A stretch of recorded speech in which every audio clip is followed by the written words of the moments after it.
أخي الكريم سي جمال، كيف الحال؟ بخير. مرحبا بك في مونريال، نور فينا ويعني نسعد بوجودك معنا إن شاء الله في بكندا. إن شاء الله وجود خير. وكنت يعني تبعت واحد اللقاء ديالك في بلجيكا مع الأخ منصف، راه هو صديق ديالي.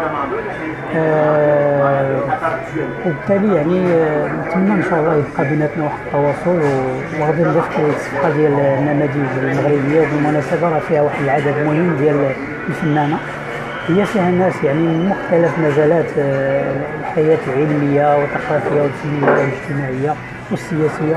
عندنا فيها برلمانيين، عندنا فيها من عمدة ديال المدينة في أوروبا، عندنا علماء فضاء في وكالة ناسا وفي الوكالة ديال اليابان، وعندنا كذلك فنانات تشكيليين، فوتوغرافيين، مسرحيين، سينمائيين.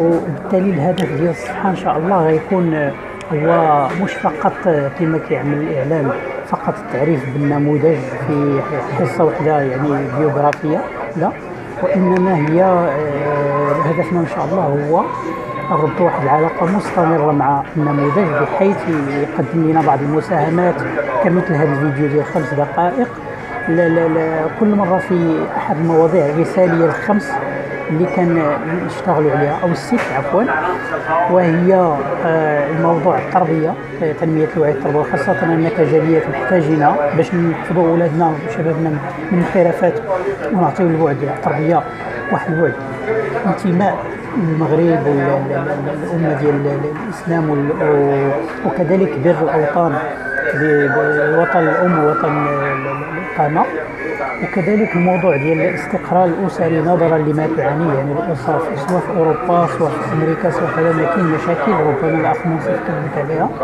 بالتالي حنا بغينا نحكي واحد النوع من الانتماء المغرب، تعزيز قيمة الأسرة كأولوية في ثقافتنا، وكذلك مسألة ديال التنمية الجمعوية، خاصة أن الشباب بغينا يمشي في مسار ديال التطوع والعطاء والإحسان، ويكون عنده واحد الفيزيبيليتي، واحد الحضور في العمل الخيري والاجتماعي، أحسن ما يمشي في جوانب ديال الانعزال والتطرف وتقدير الذات.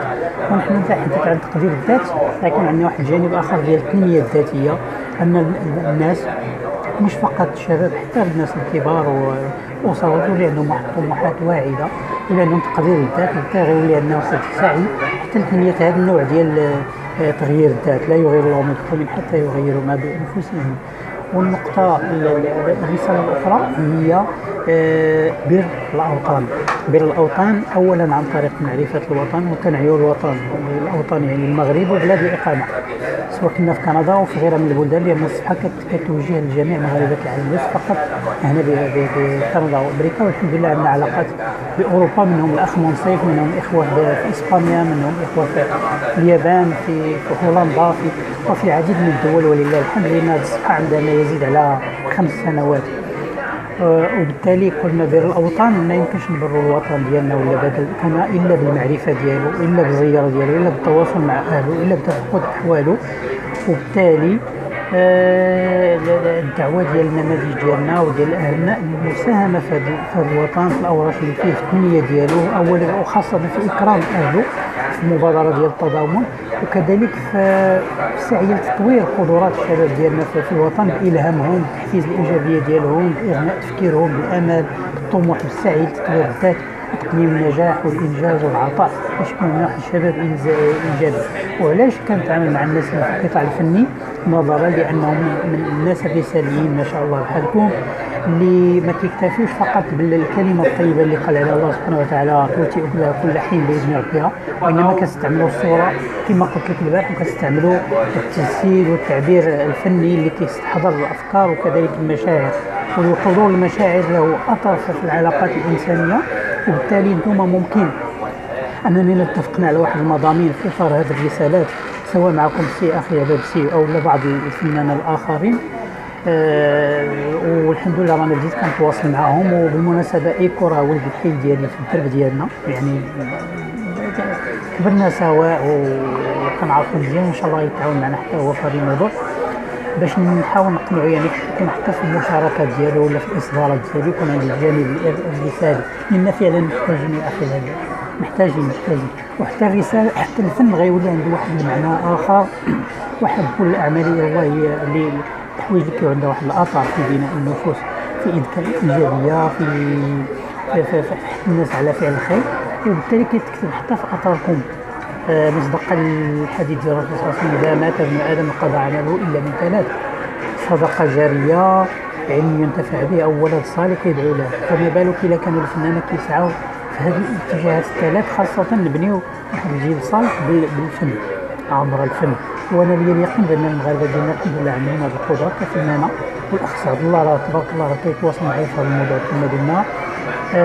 وفنانة آخرين سأتي على ذكرهم وإن شاء الله غنقدمهم. بالمناسبة الصفحة ما كنقدمش فيها أي إنسان لا معي، الصفحة ديالنا بالمناسبة كنقدم الناس اللي كيحققوا الموازنة ما بين النجاح الذاتي وإنجاح الآخرين، يسعوا لإسعاد الآخرين وإنجاحهم. بالتالي هذا شرط، لأن كيتصلوا بين ناس أخرين اللي لا معين ومعروفين، لكن يبدو أنهم كيركزوا فقط على الشهرة الشخصية والتميز الذاتي. لا، هذه الصفحة عفوا ماشي لهذا الغرض، هي صفحة رسالة والأعضاء ديالها كيقدروها نظرا لأنها كتسعى في هذا الاتجاه، والحمد لله عندها واحد المصداقية وكيقدروها ناس اللي عندهم واحد الوزن في مجالات معرفية عديدة وفي مجالات حياتية. بالمناسبة لا نعني بالنموذج أنه بالضرورة السيد اللي نجح في مسار أكاديمي ولا تميز فيه، لا، فهناك أناس ناجحون مثلا السي الحسين ديال الركبه اللي جا الموريه الله حفظتي معاه ديال الحوايج، هذا كان كنسميه بطل مغربي ديال الابتسامه، كيدخل السرور على الناس. بالتالي هذاك هو نعتبره نموذج، لانه حقق واحد التالق، حقق جولات عبر العالم، لكنه يسعد الناس ويدخل الى قلوبهم السرور.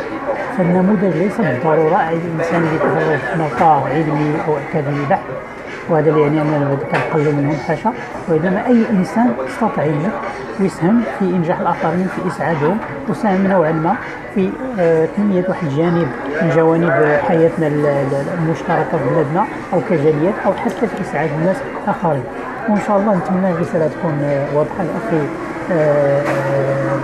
جمال، ونتواصلوا في الخير ان شاء الله، وغادي نشوفوك ان شاء الله قبل في الامور انا والنيه ديالي، لان مصر دير معك واحد اللقاء باش تعطينا واحد الكلمه للاطفال. ايوا تحيه وتبارك الله على سيدي جمال ونورتينا، والسلام عليكم ورحمه الله تعالى وبركاته.